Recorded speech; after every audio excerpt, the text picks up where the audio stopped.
Talvez para a gente começar a debater, eu vi que pela manhã no chat o Luiz Otávio colocou, não foi no chat na verdade, me mandou uma mensagem perguntando quais seriam as barreiras à inovação e como superá-las, né? De certo modo eu abordei esse assunto na live, quando eu falei dos paradoxos que uma empresa estabelecida tem que vencer e como é que ela pode superar isso? Eu apresentei um modelo de empreendedorismo inovador, né, que é muito aplicável a startups, como eu comentei, e depois a gente entendeu esses paradoxos que existem numa empresa estabelecida e que através deles a gente consegue entender o que fazer para levar o modelo de empreendedorismo inovador ou inovação ágil, chamando de outra forma, para dentro de uma empresa consolidada, né? Só lembrando quais são esses paradoxos, né? Esses são entraves, na verdade, à inovação, são barreiras à inovação. É o paradoxo da flexibilidade, onde num processo de inovação ágil, eu preciso de mais flexibilidade, de mais graus de liberdade para a equipe que vai fazer inovação, para ela poder trabalhar e fazer iterações com clientes, fazer as validações, ficando naquelas duas etapas iniciais, principalmente do modelo que eu apresentei para vocês, na fase de desenvolvimento tecnológico, onde eu tenho que criar a minha proposta de valor a partir de um problema que eu identifiquei no mercado e para o qual não foi dada uma solução, as soluções que existem talvez não sejam as melhores, ou identifiquei um trabalho a ser feito em um determinado segmento de clientes, precisa que alguma coisa seja feita e não encontrou ainda uma solução para isso. Então, eu preciso criar a minha proposta de valor em cima da ideia que eu consegui ter, né? E a partir dessa proposta de valor, eu vou criar um MVP, um produto mínimo viável, para poder testar essa proposta de valor. Esse produto mínimo viável, a gente pode falar um pouquinho dele melhor mais adiante, mas ele pode ser simplesmente um PowerPoint de apresentação da minha proposta, que foi o que fez, por exemplo, o Dropbox. Dropbox, para quem não conhece, é uma forma de armazenamento, de compartilhamento de arquivos na nuvem, né, de sincronização dos arquivos da tua máquina com o que você tem na nuvem, e pode acessá-lo de qualquer lugar. Antes de lançar o sistema, de lançar essa plataforma, é semelhante ao Google Drive, é semelhante ao OneDrive da Microsoft, Google Drive do Google, para quem conhece. Antes de lançar essa plataforma, eles criaram um PowerPoint e liberaram na internet para as pessoas verem o que elas achavam, se achavam viável, se achavam válido, porque não era comum naquela época, não me lembro se já existia o Google Drive, o OneDrive, né? Talvez não existisse, ou não com os recursos que tem hoje. Eles colocaram, aquilo foi o MVP deles. Tá? Então, essa flexibilidade de fazer as coisas de uma forma mais ágil, mais flexível, sem ter que pedir autorização para vários níveis dentro de uma estrutura hierárquica mais fechada, né? E até falhar, não no sentido de fracassar, mas no sentido de falhar mesmo, aprender com essa falha. Uma empresa estabelecida tem essa dificuldade, eu preciso ter mais flexibilidade. Esse é um dos paradoxos. O outro paradoxo é o paradoxo da falha. Falei da falha agora há pouco. Bom, uma empresa estabelecida, normalmente, ela premia o sucesso, ela não premia falhas, né?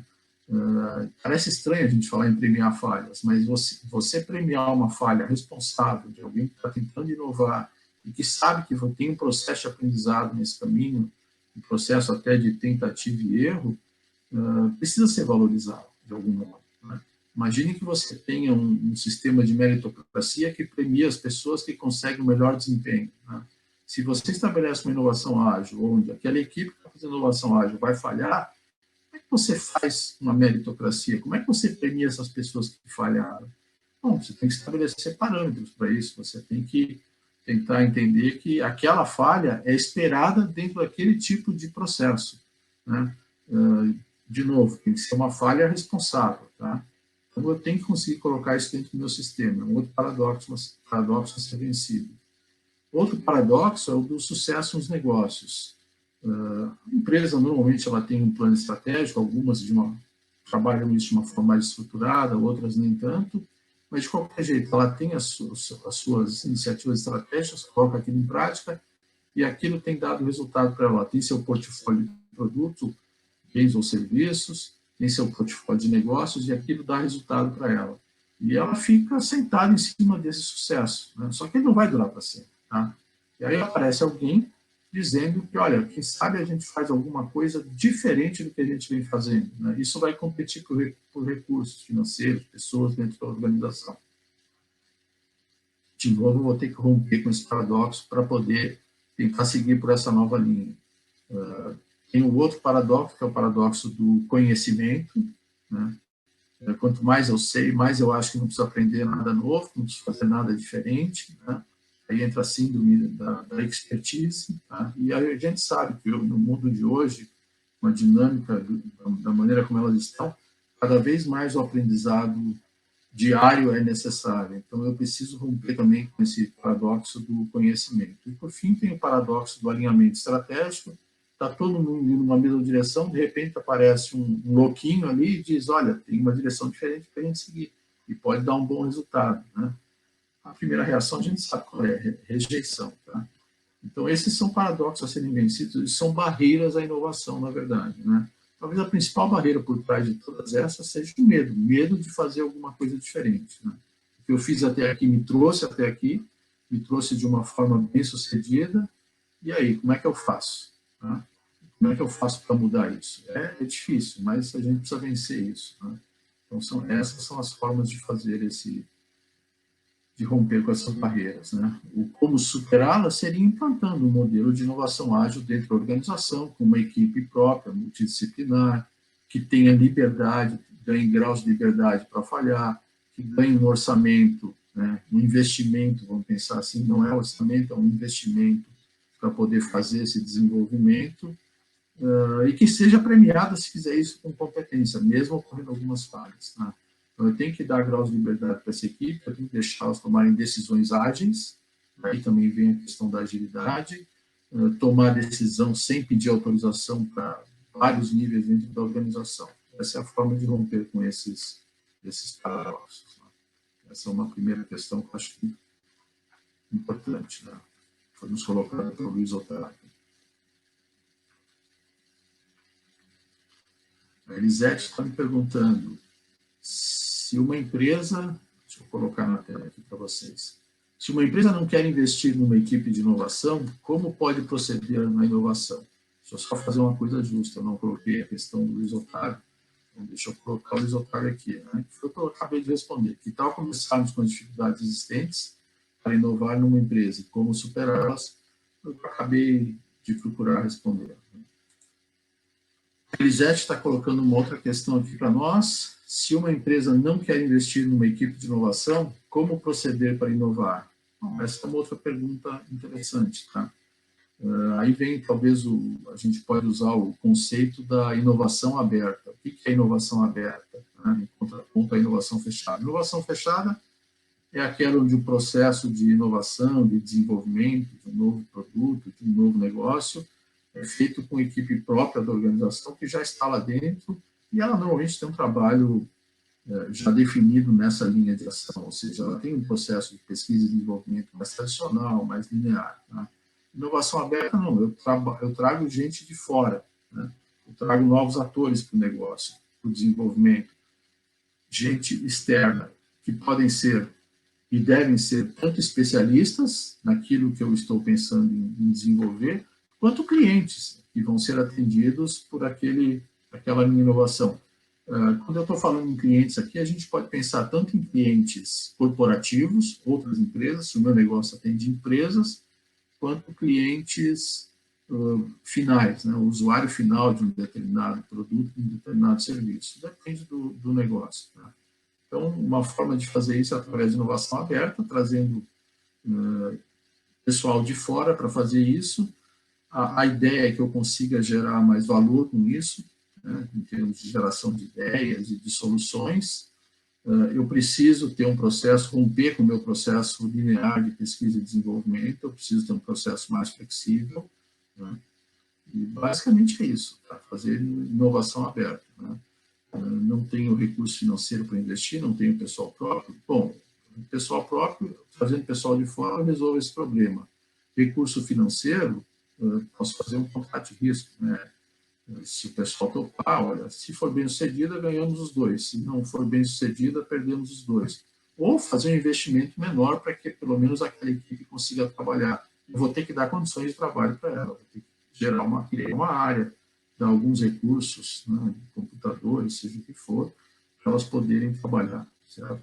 Basicamente isso, acho que responde a tua pergunta. Né? O que mais que a gente tem aqui? O Marcelo Beltrán está nos perguntando, nesse pós-pandemia, o que vai ocorrer com o processo de inovação chinês? Então, de fato, eles vão, de fato, exercer protagonismo global ou seguirão seguidores? A tua pergunta exige uma bela explicação, mas vamos lá, vai. O que vai ocorrer? A gente pode passar alguns cenários, né? A gente pode imaginar alguns cenários, tá? O processo de inovação chinês. Eles vão, de fato, exercer protagonismo global ou seguirão como seguidores? Bom, minha opinião, tá? Nunca pesquisei isso, mas, na minha opinião, eles não são seguidores já há algum tempo. Eles têm feito algumas inovações. Tá? Em outras, eles são seguidores, ok. Mas, via de regra, eles têm feito algumas inovações. Tá? E tem um documentário da uma TV portuguesa que mostra a vida do Xi Jinping, né? E que deixa claro que eles têm como visão de futuro serem os grandes protagonistas econômicos do mundo, né, no mundo globalizado, até, se eu não me engano, 2040. Tá? Então, assim, eles não pretendem ser seguidores, eles pretendem sim fazer inovação, que é uma das formas de você ter esse protagonismo econômico mundialmente. Agora, o que vai acontecer pós-pandemia é difícil dizer. Tá? Eu acho que o que levou recurso, minha opinião também, o que levou recurso para eles, o que permitiu eles se desenvolverem da maneira como eles estão se desenvolvendo, foi a história da mão de obra barata. Muitas linhas de produção de diversos países, Estados Unidos, Brasil, inclusive, levaram suas fábricas para lá. Né? Isso gerou caixa para eles. Isso foi, para quem assistiu a live na parte da manhã, quando eu falei da análise de portfólio, da vaquinha leiteira, isso foi a vaquinha leiteira deles. Isso gerou caixa, sem dúvida nenhuma, para eles. Continua gerando. Eles continuam sendo um grande produtor global. Né? Do ponto de vista estratégico, na minha opinião, isso tem uma falha terrível. Fazendo um paralelo, seria como colocar todos os ovos numa única cesta. Se a cesta cai no chão, quebra todos os ovos, você fica sem ovo nenhum. Né? Se a China para de produzir, porque teve uma pandemia lá, todo mundo fica sem produtos no mundo, né? ou em grande parte. Tá? E foi o que aconteceu no início. Está todo mundo brigando hoje para comprar equipamentos de proteção individual em função da pandemia, todo mundo brigando para comprar respiradores, né? E quase tudo vem da China, tá? Sequestrando cargas que descem no aeroporto intermediário antes de chegar no destino, então é uma briga danada. Então, assim, acho que eles não são mais tão seguidores assim. Eles têm feito inovação em algumas áreas, minha opinião, vão continuar fazendo, e tende a crescer. Talvez perca um pouco do caixa que eles têm, né, da vaquinha leiteira, porque eu acho que os países vão começar a olhar, opa, não dá para colocar toda a produção lá, a gente fica na mão deles. Tá? E não tem nada a ver com o sistema político deles, estou falando estrategicamente do ponto de vista de produção. Acho, não sei se eu te respondi, Marcelo, eu posso te dizer. O Eric aqui está me perguntando, vou colocar o Eric aqui, se Lean Startup e inovação ágil é a mesma coisa. Sim, Lean Startup e inovação ágil, a gente pode dizer que é a mesma coisa. Né? Lean, se a gente fosse traduzir livremente, seria enxuto, né? Seria uma startup enxuta. Tá? O Lean Startup está muito focado em startups, em empreendimentos embrionários. Né? Uma empresa nova que está nascendo.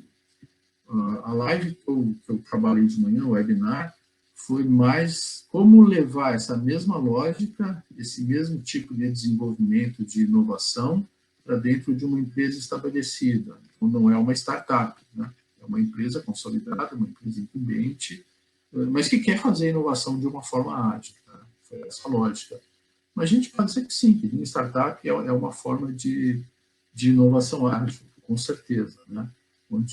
Qual é a ideia básica? Né? A ideia básica é você construir a tua solução em cima de uma ideia, de um problema que você identificou no mercado, você medir isso, né, medir o resultado, ver se o mercado aceita bem a tua solução, se ele atende à necessidade do mercado, se ele resolve um problema de um trabalho a ser feito, e aprender com isso. Então, é um ciclo, né? O ágil é exatamente isso. Você aprende, o que deu certo, o que não deu certo na tua solução, você refaz. Aí entra um outro conceito que é o da pivotagem, tá?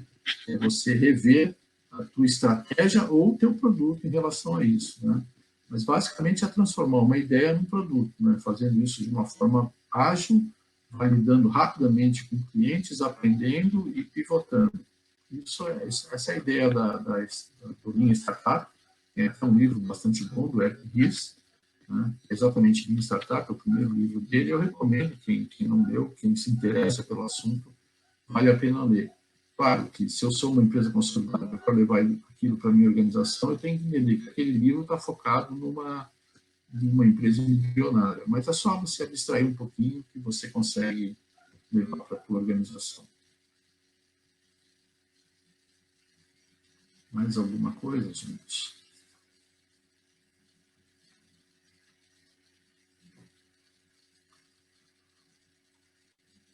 Eu falei um pouco antes da questão do MVP, falei também na parte da manhã no webinar sobre o MVP, Minimal Viable Product, o mínimo produto viável. O que é isso? Não é um protótipo, tá? O protótipo é algo já, digamos, funcional, né, que eu vou usar para verificar se aquele meu projeto, aquele meu desenvolvimento, até às vezes a minha linha de produção, se ela está, linha de produção nem tanto, mas se está funcionando, tá? Um MVP seria um passo anterior, um passo para trás desse protótipo, né? Existem MVPs a gente pode classificar de baixa e de alta fidelidade, né? O que seria um MVP de baixa fidelidade? Eu dei o exemplo do Dropbox, uma apresentação em PPT. Aquilo é um MVP de baixa fidelidade. Ele não cumpre a função que o Dropbox se propôs a cumprir. Ele simplesmente apresenta o conceito, apresenta as soluções que aquele conceito vai te trazer, né? E a partir daí faz a validação com o mercado. Então, aqui não é um MVP de baixa fidelidade. Um de alta fidelidade já seria um Dropbox funcionando, talvez com recursos limitados, com capacidade de armazenamento limitada, com uma sincronização manual e não automatizada, por exemplo, né? E esse seria um MVP de alta fidelidade, onde eu já consigo testar funcionalidades, né? Então, dá para pensar assim. Isso é um MVP, um produto mínimo viável, onde a gente vai verificar se aquele produto, aquela ideia de solução, o produto é para dar uma solução para alguma coisa, se aquela ideia de solução está funcionando de algum modo, tá? Esse é o conceito básico do MVP. É um conceito desenvolvido pelo Eric Ries, está no livro Lean Startup, que eu comentei antes, por isso que eu digo, é um livro bastante bom para a gente ver. Espero ter te respondido, Eric.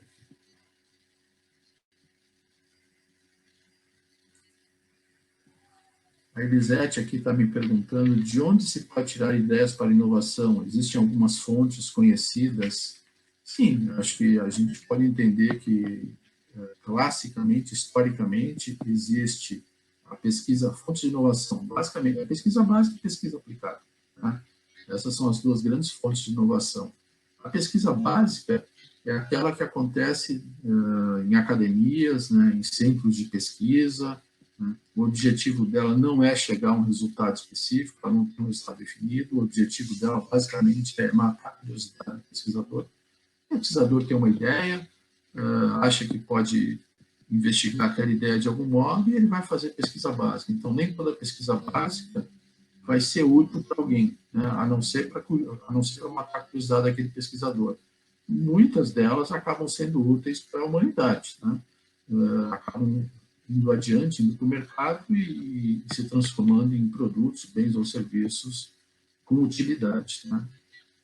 A pesquisa aplicada, por sua vez, é aquela que acontece em empresas que fazem pesquisa, que têm também seus grupos de pesquisa, seu centro de pesquisa, sua função, pesquisa e desenvolvimento, P&D, um caso típico, talvez os mais conhecidos, a própria 3M, né? Na 3M, eles fazem muita pesquisa e desenvolvimento. O próprio Google tem centro de pesquisa, eles fazem muita pesquisa e desenvolvimento lá. Então, essa seria uma pesquisa aplicada. E ainda dentro da pesquisa aplicada, a gente pode pensar que existem dois grupos ou duas fontes para a gente ter ideias. Porque para fazer inovação, a partir de uma pesquisa, você tem uma ideia, né? Uma ideia de como resolver um problema ou de como executar um determinado trabalho. Quais seriam esses dois grupos dentro da pesquisa aplicada? Os próprios clientes, esses clientes podem ser empresas, corporações, se eu trabalho, se a minha solução é para atender uma necessidade de uma outra empresa, mas também pode ser o cliente final, o usuário final de um determinado produto ou serviço. Então, depende qual é o foco de inovação que eu estou dando para o meu produto. Tá? Então, eu tenho clientes, corporações, empresas ou o usuário final, que seria uma fonte de pesquisa aplicada, né? Não de pesquisa aplicada, mas para tirar ideias para fazer a pesquisa aplicada. E a outra fonte é um conceito que vem de um pesquisador do MIT, o Eric von Hippel, né, onde ele criou o conceito de lead user. Né, seria como o usuário líder, o usuário-chave, traduzindo livremente, seria isso. Tá?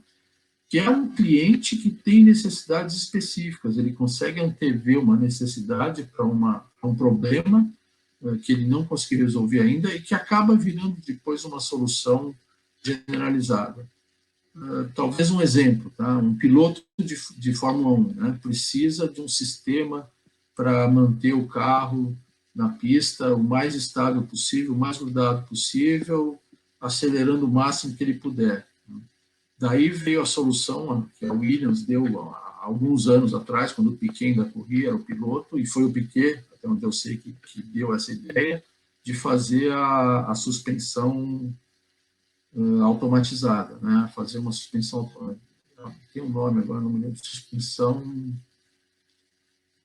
Puxa, esqueci. Mas é a suspensão automatizada, tá? Ou seja, qual era a ideia? Manter o carro sempre à mesma altura do chão, independente se eu estava em alta velocidade, em baixa velocidade, se eu estava numa reta, numa curva. Então, fazer aquela suspensão eletrônica, né? que levantava ou baixava o carro conforme as condições de dirigibilidade, tá? E fez aquilo, e aquilo deu muito resultado. A Williams foi campeã, o Piquet foi campeão, inclusive, com esse tipo de suspensão. Mas depois ela foi banida da Fórmula 1 porque era um sistema caro, né? Lembrando de um conceito que a gente trabalhou de manhã sobre inovação, é um tipo de inovação radical, de ruptura, quebra um paradigma, né? Então, a altura do carro em relação ao solo é mantida eletronicamente, sempre no mesmo nível. Então, ele foi banido na Fórmula 1 porque era muito caro, as outras equipes não conseguiam desenvolver. Tá? Então, esse é um outro tipo de local, de cliente, para quem a gente deve olhar quando a gente está fazendo uma pesquisa aplicada. É identificar quem seriam os lead users, né? Esses usuários-chave, usuários de ponta, que podem identificar necessidades muito antes de um usuário comum. Tá? Inclusive, essa suspensão automática chegou. Tem alguns veículos de luxo de algumas fábricas que têm esse tipo de suspensão. Tá? Essa é a ideia. Acho que eu consegui te responder, Zé. Tem mais.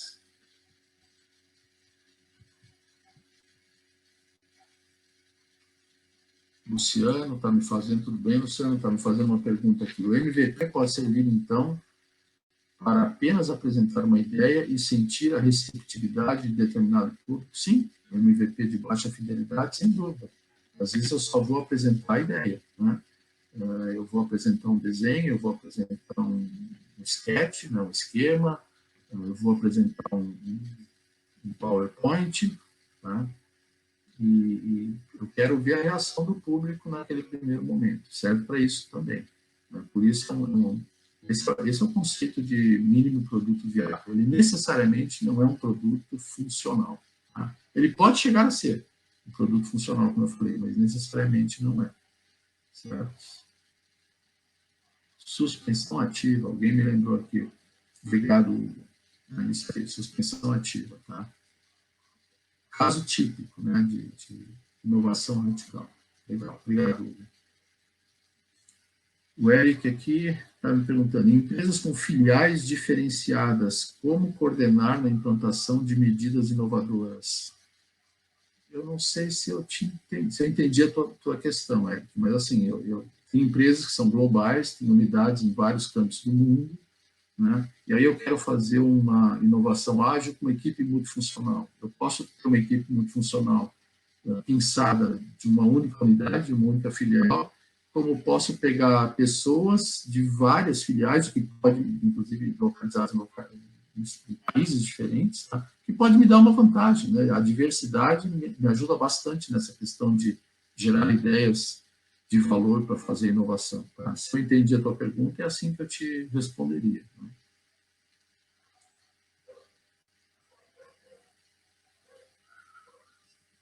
O Luiz Otávio está colocando para nós aqui. Já estamos em recessão, sim, infelizmente. Em qual área você, então, recomendaria buscar inovar? Usar tecnologia para atender o cliente com mais conveniência ou menor custo? Essa também é uma pergunta difícil de responder assim na lata. Eu vou responder com uma resposta clássica para qualquer pergunta. Depende. Depende do quê? Depende do tipo de empresa com quem eu estou trabalhando. Né? Eu acho que as empresas ganharam, e essa foi a ideia, inclusive, do programa Retomada 2020, ele nasceu a partir disso, né, a partir desse insight. As empresas ganharam um tempo, elas não queriam ter ganho, mas ganharam um tempo, muitas empresas, muitos empresários, muitos executivos, muitos empreendedores, ganharam um tempo que normalmente eles não têm para pensar ou repensar o seu negócio. Tá? Então, a nossa proposta é exatamente isso. Olha para o teu negócio, o que você não fez que poderia estar fazendo? O que você está fazendo que não deveria, talvez, estar mais fazendo, ou não deveria estar fazendo da forma como você está fazendo? Usa ferramentas para isso, usa a matriz de portfólio para fazer essa análise, usa aquela lógica de proximidade do cliente, oportunidade, né? Onde você vai buscar identificar espaços em branco, ou seja, áreas que você poderia entrar, criar um novo segmento, criar uma nova solução que talvez ainda não exista, tá? Então, assim, depende muito do tipo de organização, né? Para saber aonde inovar, tá? Tenta ouvir o mercado, né? Ouvir no sentido amplo, olhar para o mercado, ver o que está acontecendo, ver os teus clientes atuais, clientes que você poderia estar atendendo e não está atendendo, o que eles estão fazendo, o que eles estão falando, quais que dificuldades eles têm hoje, né? Para acessar o teu produto e como você poderia fazer para superar essas dificuldades, né? Eu acho que é por aí, é aproveitar esse tempo que a gente ganhou, que todos nós ganhamos, ou grande parte ganhou, e mesmo quem não ganhou, aproveita, que a economia está em recessão, como você falou, está, né? Parada, né? Ou está parando, ou está quase parada, e a gente precisa aproveitar esses momentos para criar uma nova oportunidade. Né? Tem um provérbio, acho que é chinês, que diz exatamente isso, né? Ameaça e oportunidade. As duas coisas te levam a... Depende de como eu enxergo, né? Uma determinada situação. A crise, ela pode ser uma ameaça, essa crise da pandemia pode ser uma ameaça para uns, pode ser uma oportunidade para outros. Tá? Depende de como eu enxergo. Acho que é melhor a gente enxergar como oportunidade. Você estabelecer um mindset, que é tema do nosso próximo webinar, de crescimento e buscar novos caminhos para crescer. Às vezes, deixando de insistir naquilo que você vinha fazendo. Né? Mesmo que aquilo te dê resultado, continua fazendo, mas passa a investir em novas áreas para voltar a crescer. Essa é a resposta que eu te daria. Claro que redução de custos tem que ser uma busca contínua nesse processo. Tá? Onde é que eu posso reduzir custos da minha operação? E aí eu tenho que olhar para processos, né, para ver onde é que eu estou gastando que eu não precisava gastar.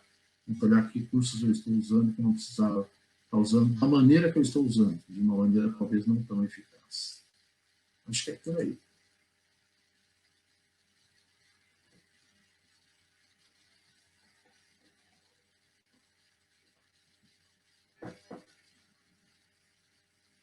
Luciano, desculpe, o Luciano está perguntando: a prática de grupos de melhoria multidisciplinares pode contribuir para a construção da cultura da inovação, especialmente a incremental?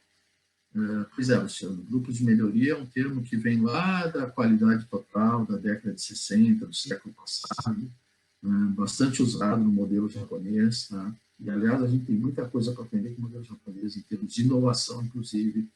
O Lean Startup, o Eric Ries, que escreveu o livro, ele diz isso, a ideia dele veio do modelo Toyota de produção, modelo de produção enxuta, né, daí o Lean Startup, né, veio do Lean Production. Então, assim, grupos de melhoria podem contribuir para a construção de uma cultura de inovação, né, e hoje, como a gente falou de manhã também, a inovação incremental é o que antigamente se chamava de melhoria contínua, tá? Inovação incremental, inovação de sustentação. Então, sim, eles podem contribuir. Esses grupos de melhoria seriam aquelas equipes multidisciplinares para resolver um problema. Só que o grupo de melhoria era focado muito em problema interno, resolver problema principalmente de processo, às vezes de produto também, né? Mas muito olhando do ponto de vista interno. Tá? Quando a gente está falando em grupos de inovação, equipes de inovação multidisciplinares, a gente está pensando em olhar para fora, olhar para o mercado, o que eu poderia oferecer para esse mercado que eu não estou oferecendo. Seja uma evolução, né, um avanço na minha linha de produtos atuais, seja um novo negócio. Tá? Contribui para isso. Só não sei se contribui diretamente para a cultura da inovação. Para fortalecer ela, sim. Na verdade, quem tem que estabelecer cultura de inovação, a cultura empresarial, são os executivos da empresa, são os sócios, fundadores, os executivos, se é uma empresa mais profissionalizada. Mas, sim, esses grupos podem contribuir para isso, com certeza. Mais alguma questão, gente? Não sei se eu pulei alguém aqui.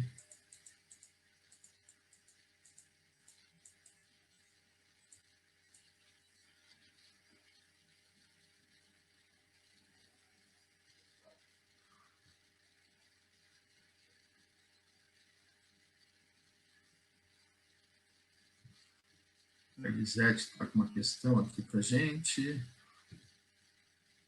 E os que trabalham com design thinking têm mais agilidade para inovar? Não necessariamente. Tá? Eu diria que o design thinking é um modelo que você pode usar para fazer inovação. Qual é a ideia do design thinking? Né? É você colocar o cliente no centro desse processo de inovação. Né? Isso o japonesinho lá atrás já fazia, como eu falei, tá? Lá se chamava foco no cliente. Agora eles mudaram para foco do cliente. Para mim isso é só um jogo semântico. Para quem conhece o foco no cliente, conhece o foco do cliente, sabe que basicamente estão trabalhando com a mesma coisa. É trazer o cliente para dentro do processo de inovação de algum modo. Tá? Então, o design thinking trabalha muito com essa questão de o cliente no processo, né? Isso vai te ajudar em criatividade, em gerar mais valor também. Ele é um processo exploratório que passa por 3 etapas, né? Inspiração, ideação e implementação da solução. Tá? E nesse processo você diverge para gerar ideias e converge para experimentar, para validar aquelas ideias, né? Diverge para ajustar, converge para colocar em prática. Então, é um processo em 3 etapas: inspiração, ideação e implementação. E a ideia básica é vencer 3 restrições que eles entendem que existe, que quem usa esse modelo entende que existe no mercado. Quais são essas restrições? São as demandas humanas, né? Então, isso quer dizer o seguinte: a tua solução tem que ser desejada. Eu tenho que vencer restrições sobre a tua solução, que talvez, por ser inovadora, ela sofre algumas resistências no início. Então, ela tem que ser desejável. Eu vou vencer a restrição das demandas humanas. Eu tenho que vencer a restrição tecnológica, né? Ou seja, tem que ser um produto.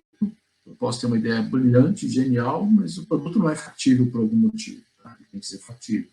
Eu vou vencer essa restrição. E a outra restrição é a restrição econômica. Né? Ele tem que ser viável financeiramente. Né? Tem que ser um produto que eu consiga torná-lo útil para o mercado, e consequentemente acessível para o mercado, e que agregue valor para a empresa. Tá? A gente falou da suspensão ativa, que foi banida porque equipes que não tinham muita verba para investir, umas equipes de ponta na Fórmula 1, e isso acontece até hoje, com diversas tecnologias, não tinham condições de desenvolver aquela suspensão ativa. Então, se os outros não conseguem desenvolver, vamos nivelar por baixo, ninguém vai trabalhar com suspensão ativa. Basicamente isso. Tá? Essa é a ideia do design thinking. Né? É um modelo, né? Bastante útil, mas que quem conhece desdobramento da função qualidade, que é um modelo japonês, voz do cliente, sabe que esse modelo veio de lá. com certeza a inspiração veio de lá, com uma roupagem nova, né? Uma linguagem mais atual. Acho que é isso que eu posso te responder, Sete.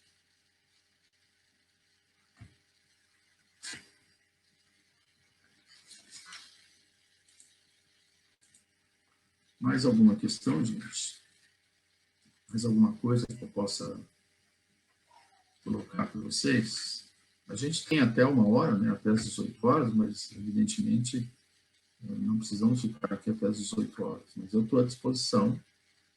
Se tiver perguntas, mandem. Se eu souber responder, eu vou responder. Se eu não souber, eu vou dizer não sei responder, vou ter que pesquisar.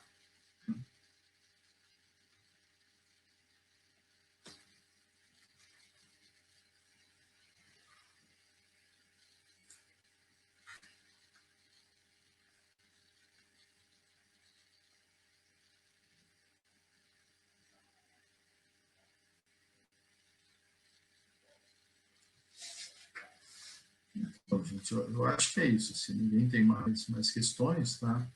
Eu fico muito feliz com a participação de vocês, né? A gente fez esse programa, o Retomada 2020, com bastante carinho, com bastante cuidado.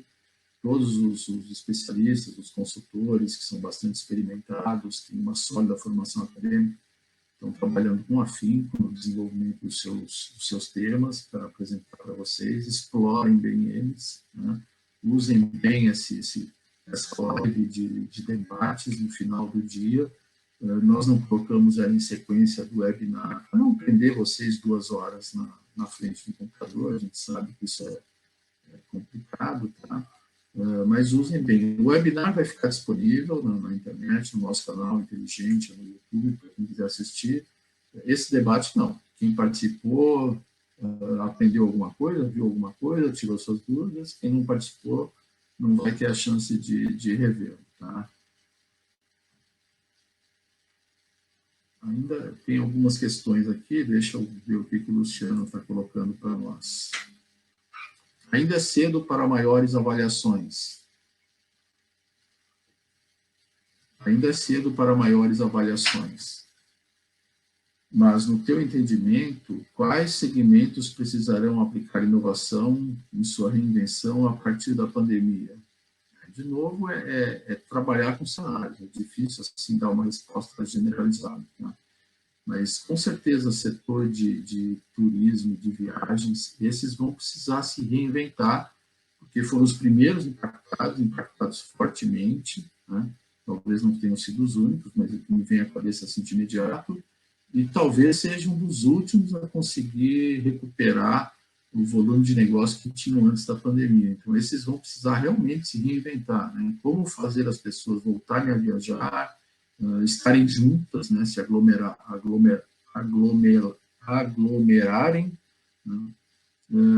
Dado que a pandemia em si só vai passar, segundo muitos médicos dizem, eu não sou médico, eu sou engenheiro, mas que enquanto 50%, 60% ou 70% da população não tiver adquirido anticorpos, e para adquirir anticorpos você precisa ou de uma vacina ou ter sido infectado, né, e de preferência não ter sintomas, né?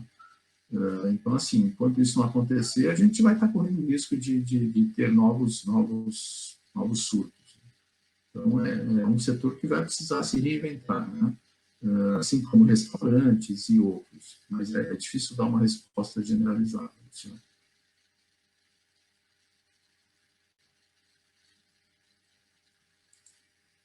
E o Hugo aqui está nos dizendo que sobre a suspensão ativa, mas nesse caso ela não foi usada na Fórmula 1, sim, foi usada durante um tempo, foi banida. No entanto, veio para os carros de rua. Sim, veio, assim como freio a disco, assim como várias outras tecnologias, né? Injeção eletrônica, veio tudo na Fórmula 1, se a gente buscar historicamente. Tá? Veio para carros de luxo na Fórmula 1, porque, como eu disse, é uma tecnologia cara de ser implementada, de ser desenvolvida.